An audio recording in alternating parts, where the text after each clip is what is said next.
Kalau sakit kan, itu hapus dosa ke, kecelakaan ke, apa benda tak? Ya, baik. Allah Ta'ala kalau sayang pada seorang, Allah bagi ujian. Dan bila Allah Ta'ala bagi ujian, Allah bagi sabar. Nak tahu itu adalah ujian tu nikmat pada kita? Jawapannya, kita sabar tak? Kalau tak sabar, orang non-Muslim pun diuji juga. Dia tak dapat apa-apa. Kalau dia sabar pun tak dapat apa juga. Sebab dia bukan Islam. Kalau kita sabar, kita redha, kita dapat pahala. Itu tanda ujian tu Allah sayang kita, Allah nak gugurkan dosa kita.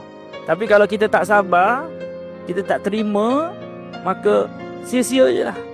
Kita kalau diuji Allah Ta'ala, kita bentak-bentak, kita gejol-gejol, ngopo? Bukan boleh selesai pun. Allah tak peduli pun kita. Contoh, kita orang langgar, bumper tercabut, kita jerit-jerit, bentak-bentak, gejol-gejol, maki hamun, 7 keturunan. Dah tercabut dah, bukan boleh pasang balik. Tak boleh. Yang gigi kita dah copot satu, bukan boleh pasang balik. Allah tak peduli kita jerit macam mana sekuat pun. Kalau kita sabar, itu tanda Allah nak gugurkan dosa kita. Tapi kalau tak sabar, bentak-bentak, kita kena ingat, kita tak pernah ada, Allah yang ada kan. Termasuk ujian-ujian ni Allah yang ada kan. Ujian kita, orang yang kena tu, itu cuma ujian bagi kita. Nyamuk saya gigit tak ibu-ibu dekat rumah? Kerana itu ujian untuk saya.